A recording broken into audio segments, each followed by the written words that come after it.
Um indicador econômico é um fator que permite representar uma realidade econômica de maneira qualitativa e direta.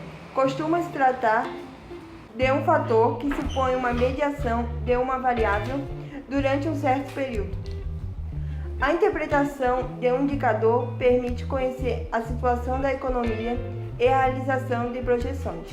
Os fatores econômicos são muito importantes. Alguns conseguem prever as mudanças e outros só se baseiam nas mudanças ao longo do tempo. Ajuda a identificar as tendências nas finanças. Produção e vendas. Ela influencia diretamente o PIB e, ao seu aumento, sugere uma maior demanda por bens de consumo e, por sua vez, uma economia mais saudável e produtiva. Bom, o mercado imobiliário ele reflete com grande precisão o estado financeiro de todas as empresas. E o nome do indicador é IMOB, que seria o IMOB. O PIB é considerado a medida mais importante da saúde atual e sintetiza a situação financeira de um país. Quando ele aumenta, quer dizer que a economia está forte. Sistema especial de custódia. Créditos e débitos proporcionados pelas operações financeiras dentro do mercado bancário. A taxa de desemprego mede o número de pessoas à procura de um emprego com uma porcentagem de força de trabalho total. Em uma economia saudável, a taxa de desemprego fica entre 3 a 5% e esse indicador ele é conhecido como rendimento médio. A inflação é determinada pelo aumento do custo médio da cesta total dos bens ao longo de um período de tempo. Existem diversos indicadores de inflação no Brasil. Os principais são IPCA, Índice de Preço ao Consumidor Amplo, e o IGPM, Índice Geral de Preços do Mercado. É a diferença dos valores de exportações e importações que mostra se existe um déficit comercial ou um excedente comercial. Economia é controlar ou moderar despesas, analisando custos e benefícios, melhorando as configurações e alocações de recursos. Bom, as leis econômicas devem ser seguidas para que mantenham um nível elevado de produtividade. Sem economia, a base da nossa sociedade financeira estaria totalmente comprometida. Então assim, gente, bom dia. Primeiro eu agradeço, a oportunidade de estar aqui, fazendo uma parceria com o trabalho de matemática, E como é difícil, muitas vezes, a matemática, a disciplina das exatas, estarem em consonância com o debate das ciências humanas. Eu achei o trabalho sensacional, eu li os dados, vi que ficou um trabalho bem feito e o meu desafio é falar um pouco por que esses dados aparecem, E aí eu fiquei pensando um pouco em trabalhar as questões de governo a governo. Não dá para a professora de história fazer uma análise ano a ano, como vocês fizeram lá nos dados, nos gráficos. Então eu propus ao professor que a gente conversasse um pouco sobre cada governo e aí tentar a gente pensar um pouco na conjuntura que estava colocada naquele período. Então vocês me pediram para pensar um pouco a década de 90, Então, historicamente pensando, a gente está falando de um Brasil que entra numa onda de redemocratização. Foram mais de 20 anos de ditadura militar no Brasil. E em 1989, a gente tem as primeiras eleições diretas para o país. Em 85, o primeiro presidente civil, que é o Tancredo Neves, que acaba não assumindo, teve um problema de saúde, morre e não assume. Quem assume é o vice-presidente, o José Sarney. E de lá para cá, o que se construiu foi um processo de que o povo retomasse o voto. Porque o Tancredo Neves e o José Sarney foram eleitos indiretamente. Eles eram os primeiros presidentes civis, mas eles não foram eleitos pelo povo. Então a grande tarefa aí depois, que sai a Constituição de 88, porque daí tem um debate para formar uma constituinte, vem a Constituição Cidadã, então a gente começa a pensar no voto para os analfabetos, a gente começa a pensar em racismo como um crime prescrito por lei, a gente começa a pensar no movimento dos sem terra e terras improdutíveis serem passíveis de reforma agrária. Então, estava se desenhando no final dos anos 80 uma redemocratização no Brasil. Quando as eleições chegam em 89, a gente tem para o segundo turno, o candidato Fernando Collor de Mello, que alagoano, que a família tinha ligações com a filial da TV Globo, e Em contrapartida, a gente tinha o candidato Luiz Inácio Lula da Silva. As eleições no segundo turno deram vitória para o Fernando Collor de Mello, e ele assume em 1990 e deixa a presidência em 1992, muito por conta dos escândalos de corrupção que aconteceram naquele período. Então, assim, é muito curioso a gente pensar hoje, né, e falar que a gente tem que expurgar a corrupção, que a gente tem que varrer a corrupção, mas a gente tem estudado, inclusive em períodos anteriores, que a corrupção é uma coisa que estava instaurada, né, dentro de determinados governos. Então, antes que o povo pedisse a cabeça do Collor, porque o povo foi pra rua, teve um movimento dos caras pintadas, que inclusive eu participei, eu tinha acho que uns 10 anos, e a gente estava na rua pedindo fora Collor, porque foi escandaloso o que aconteceu, né? A redemocratização, ela trazia um debate político, né? De você ter o direito de votar, mas a gente estava saindo, ou estava vivenciando uma crise econômica gravíssima que a ditadura deixou. Né? Na contramão do que todo mundo diz, do milagre econômico, dos grandes projetos que os militares colocaram para o país, o que a gente viu foi uma alta inflacionária, um alto índice de desemprego, grandes greves no final da década de 70 vão estar acontecendo no Brasil. Então os anos 80 marcam um sonho, né? Um desejo de que a nova democracia chegasse. Mas falar em democracia não é só falar em participação política, em votar. É você dar direito para todo cidadão de viver nessa sociedade, livremente, com direito à saúde, à educação, ter possibilidade de emprego, né? E a alta inflacionária estava gigantesca. Então a tarefa desse presidente eleito pelo povo seria essa, né? De trazer a estabilidade econômica, de controlar a inflação e de abrir a possibilidade para o mercado de trabalho, coisa que o Collor não faz nos seus primeiros anos. Então, antes mesmo do impeachment acontecer, ele renuncia, né? Não foi o mesmo que aconteceu com a Dilma, né? A Dilma não renunciou, ela foi impeachmentada. Havia um movimento para que o povo pedisse a cabeça do presidente, mas antes que isso acontecesse, ele mesmo renuncia. Até para ele não perder os direitos políticos, né? Que seriam cassados e tal. Tanto é que ele foi depois senador por várias vezes, né? Candidato por Alagoas por várias vezes. Ele não saiu do cenário político, né? Então, bom, o que a gente tinha, então, depois de 92? O vice-presidente do Collor, que era o Itamar Franco, tem uma difícil tarefa, né, de que é acalmar os ânimos da população, mas também tentar resolver a questão econômica deixada pelo regime militar. Isso é importante a gente firmar. Quem que ele chama para ministro da Economia na época? O Fernando Henrique Cardoso, que daí faz uma mudança, ele cria um projeto econômico, né, de implementação do real. Então não era só uma troca de moeda, né, do cruzeiro para o plano real. Era uma mudança na perspectiva de você tentar acalmar e equilibrar a economia. Como a gente tem uma experiência exitosa com o Fernando Henrique Cardoso, quando as eleições vêm, e as próximas eleições vão estar ali em 94, né, se não me fala a memória, ele é eleito. Fernando Henrique prepara o seu terreno para ser eleito presidente da República. E aí sim, a gente vai ver anos de certo equilíbrio, né, econômico. Por um outro lado, quando eu olho para os dados de vocês, é preciso que a gente registre que ele também teve uma perspectiva neoliberal. Então é onde a gente vai ver um crescimento de privatização, né? Muitas empresas que pertenciam ao governo vão ser vendidas, né? Como a Vale do Rio Doce. Na época teve até plebiscito para ver o que o povo achava, se vendia ou não a Vale, que era uma das maiores siderúrgicas do mundo e que pertenciam ao Estado, né? Que o Fernando Henrique vai defender a privatização. E que era uma marca, né, do governo Vargas, né, você criar as indústrias estatais, as empresas estatais, e o Fernando Henrique Cardoso põe fim a esse movimento de nacionalismo econômico, né? Então ele vai abrir a economia brasileira para os investimentos internacionais e também para o capital privado.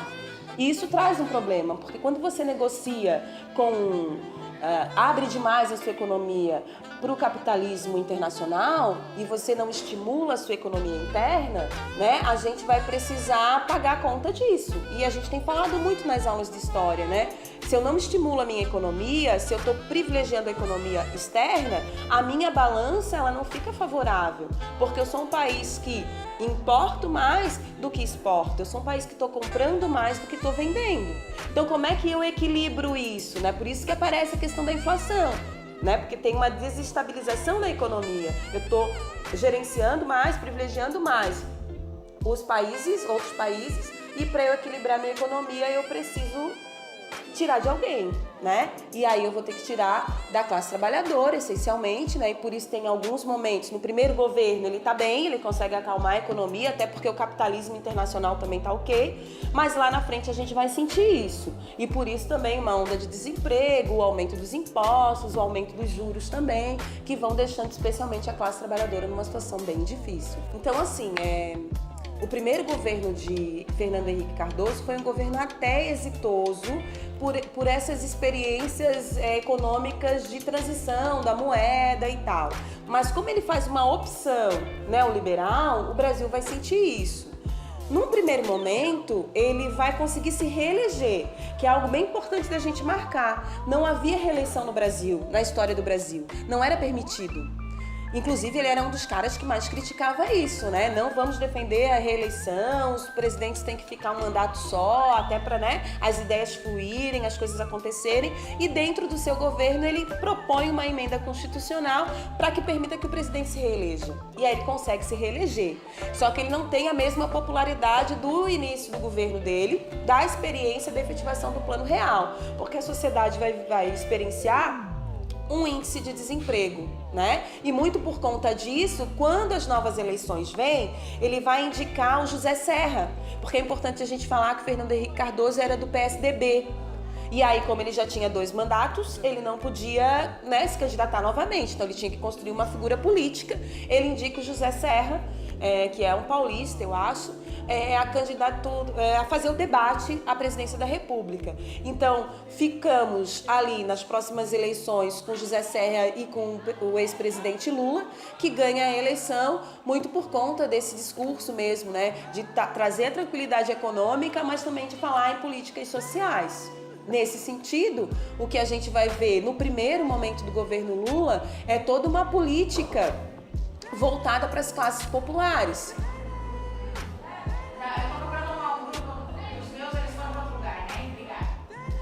Toda uma política voltada às classes populares. Então, por exemplo, essas questões que a gente tem escutado bastante em relação ao Bolsa Família, as questões de abertura de crédito, os projetos Minha Casa Minha Vida, que tiram de fato boa parte da população brasileira de uma situação de miséria. Porque era isso que se tinha no Brasil. As pessoas não faziam 3 refeições ao dia. Eu me lembro muito bem, aí não é uma coisa de texto, eu me lembro muito bem, a gente tem quarentinha aí, de que o que ele falava, o que eu quero é que pelo menos as pessoas tenham a sua alimentação à mesa. Então eu acho muito escandaloso quando as pessoas criticam o Bolsa Família, porque quando a gente vai nos dados, a gente vê que ele está dizendo que ele está oferecendo bolsa para quem ganha R$85 mensais. Entendem? E é talvez por isso que se explique muito toda uma mobilização petista e de esquerda no Nordeste, porque foi para lá em que a política, assentou mais em relação às camadas populares. Outra coisa que eu acho importante é que o governo Lula vai pegar uma conjuntura internacional interessante. Por exemplo, a Índia, a China, nós não estamos falando aqui dos Estados Unidos, São países que vão começar a dialogar com a nossa economia, então a gente vai se abrindo para esse tipo de mercado. Então a gente vai ter o primeiro governo do Lula com uma certa tranquilidade na economia. Tanto é que quando a crise do capital vem, porque a gente precisa falar, que em 2014, depois, até um pouquinho antes, a gente vai ter uma conjuntura de crise do capitalismo. E aí não é só o Brasil que vai ser afetado, outros países também serão. Só que a gente foi menos afetado porque ele deu um estímulo à economia interna. Internamente a gente estava bem. Na época eles diziam, a gente não vai sofrer a crise tal qual outros países. O que está acontecendo para a gente é uma marolinha, era isso que ele dizia, Porque internamente a nossa economia estava com uma certa tranquilidade. Muito por conta que ele estimulou, por exemplo, que está lá na pesquisa que eu fiz para vocês, que os Jogos Pan-Americanos fossem aqui, que a Copa fosse aqui, que Jogos Mundiais Indígenas fossem aqui, que as Olimpíadas Paralímpicas fossem aqui. E para tudo isso requer investimentos, requer construções. Então ele vai abrindo possibilidade de trabalho também, vai possibilitando que hajam investimentos nesses territórios. Então a gente estava com um certo equilíbrio econômico. Por um outro lado, ele vai chamar para o seu governo, e aí já no segundo mandato, se eu não me engano, a figura da Dilma Rousseff. porque ele também precisava construir uma figura política depois que ele deixasse a presidência. E ela vai ser uma das responsáveis pelo PAC, que é o Programa de Aceleramento, que a gente viu aqui, por exemplo, no maciço do Morro da Cruz, né? Obras de infraestrutura, você levar política de saneamento para os morros. Quem subiu o maciço do Morro da Cruz como eu subi, Morro do Mocotó, Morro do Horácio, Morro da Queimada, muita coisa foi revitalizada durante esse governo. Então a Dilma ganha uma certa notoriedade por conta disso. Só que eles fizeram uma coisa complicada, porque os investimentos para essas obras do PAC contaram com parte do dinheiro público e com parte de investimentos de empresas privadas. Então veja, se eu sou um empresário, eu quero estimular, quero que a minha empresa ganhe a licitação, porque eu quero trabalhar nas obras da estrada, quero a construção da casa, a minha empresa vai ganhar se ela participar disso, né? Vamos pensar um pouco na obra da escola. Tem uma empresa aqui que foi licitada pelo Estado e que está ganhando para fazer a obra na escola. O que aconteceu naquele período? Quando eles foram conversar com essas grandes empresas, o que se viu foi muita propina, né? Então eu, né, empresária, Carla, vou lá, converso com a Laura, que é deputada e tal, ou que faz, para facilitar que a minha empresa seja... Só que essa coisa do PAC vai ser mais escutada, vai ter eco no governo da Dilma, que não apareceu no governo do Lula, entende? Então os escândalos de corrupção também são muito gestados por conta disso.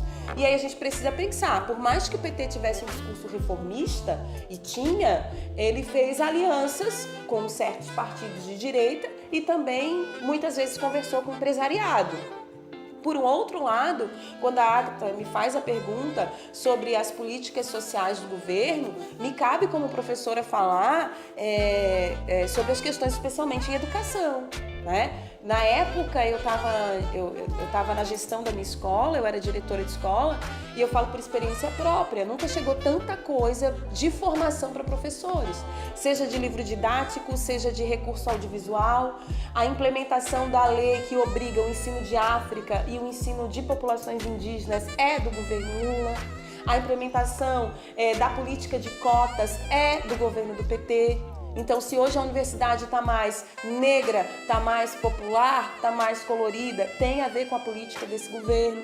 Fizeram alianças equivocadas, mas em termos sociais oportunizaram em certa medida que a população saísse do seu estágio de miséria e que fosse, através das portas da educação, conseguisse acessar, por exemplo, outros campos no mercado de trabalho. Como é que eu tiro as pessoas também do desemprego? Como é que eu tiro as pessoas também da sua situação de crise? Como é que eu tiro as pessoas da sua situação de miséria? Através da educação. E esse movimento a gente conseguiu ver. Eu, pessoalmente, fiz mestrado com bolsa, né? Tinha uma política para professor. O que o governo entendia? Você tem que qualificar o professor. Como é que a gente muda a educação, transforma a vida das pessoas se o professor tem uma formação estagnada? Você precisa investir nisso. Então eu não só fiz o mestrado, claro, participei de toda a seleção, como eu era uma professora bolsista. Porque daí a gente precisa sim dos livros, a gente precisa do xerox, a gente precisa comer na universidade, a gente precisa se deslocar. Então, são essas coisas que eu acho que a gente precisa estar pensando quando a gente olha para a experiência daquele governo, que fez, em certa medida, conversa com a direita, enquanto se dizia esquerda, e, em certos momentos, também conversou com o empresariado. E aí pagou a conta, né? Que vai estourar no governo da Dilma, que ela nem completa seu segundo governo. O que a gente viu foi na segunda eleição... muito equilibrado, né? Era metade da população brasileira no Aécio Neves, que sempre a polaridade foi PSDB e PT. O Aécio Neves estava em um momento das pesquisas, ele chegava a estar em primeiro, muitas vezes, né? Ela ganha a eleição com uma margem muito pequena. O que significa? Que a sociedade ficou bastante polarizada pelas escolhas, né, políticas que eles fizeram. Por um outro lado, também é preciso dizer que a gente tem certos setores da sociedade que são extremamente conservadores, que não querem que seus filhos estudem em universidades com o filho da empregada, né? Que não querem pagar a reforma tributária. Se eu sou professora, se eu sou trabalhadora e o meu salário é X, eu não posso pagar o mesmo de imposto que o cara que é empresário ganha Y. Então, algumas propostas reformistas para a economia, as ações tributárias, elas afetaram sim a esse setor. Né? Por exemplo, chegou um momento em que no governo Dilma a gente viu uma inflação galopante, né, descontrolada, porque tinha uma conjuntura de crise do capital e que os bancos começaram a aumentar os juros.